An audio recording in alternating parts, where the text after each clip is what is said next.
നമുക്കൊരു വചനം എടുക്കാം. 2 രാജാക്കന്മാരുടെ പുസ്തകം 2-ാം അധ്യായം അതിന്റെ 19-ാം വാക്യം.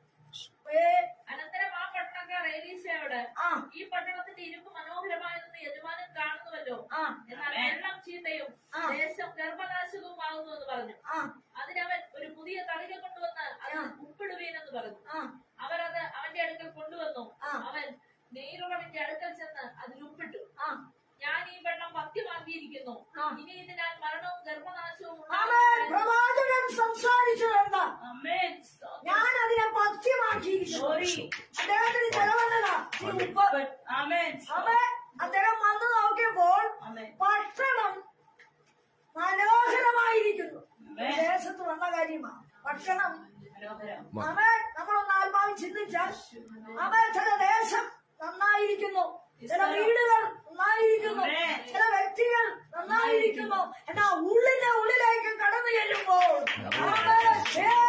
ഗർഭനാശകം അല്ലെങ്കിൽ ഭവനത്തിൽ നന്മയില്ലാത്ത അവസ്ഥ, യഥാർത്ഥമായ അളവില്ലാത്ത അവസ്ഥ, യഥാർത്ഥമായ സ്വസ്ഥതയില്ലാത്ത അവസ്ഥ, ശൂന്യാവസ്ഥ, രോഗത്തിന്റെ അവസ്ഥ, നഷ്ടതയുടെ അവസ്ഥ, വേദനയുടെ അവസ്ഥ, ഞരക്കത്തിന്റെ അവസ്ഥ, നിരാശയുടെ അവസ്ഥ.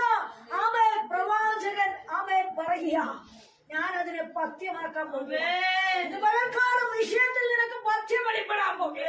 നീ ആഗ്രഹിച്ച വിഷയത്തിന് ദൈവത്തിന്റെ വിടുതൽ വെളിപ്പെടാൻ പോകുക. നീ യഥാർത്ഥമായി ക്രിസ്തുവിനെ പിൻപറ്റുന്ന വ്യക്തിയോ രാജ്യവും നീതിയും അന്വേഷിപ്പീൻ. അതോടെ സകലം യേശുവിനെ അനുസരിക്കാൻ കഴിയലാതെ യേശുവിന്റെ വാക്കിനെ പുറംപറമ്പിൽ അറിഞ്ഞുകൊണ്ട് യേശുവിന്റെ വിശ്വസിൽ കടന്നു വരാതെ യേശുവിന്റെ ഇഷ്ടം എന്താണെന്ന് മനസ്സിലാക്കാതെ മാറിപ്പോകുന്ന ജനം കർത്താവ് മടക്കി വിളിക്കുക. എന്താ പറഞ്ഞത്? നിങ്ങൾ എന്നെ വിശ്വസിപ്പി, എന്റെ പിതാവിന്റെ ഭവനത്തിൽ അനേക വാസസ്ഥലം. അപ്പോൾ കർത്താവ് ഒരിക്കൽ ശിക്ഷകണത്തോട് പറഞ്ഞു, നിങ്ങൾ അപ്പം തിന്നതുകൊണ്ട് അടയാളം കണ്ടതുകൊണ്ട് എന്നെ വിശ്വസിച്ചു. ഇന്ന് അങ്ങനെ ഒരു ഗ്രൂപ്പ് ഉണ്ട്.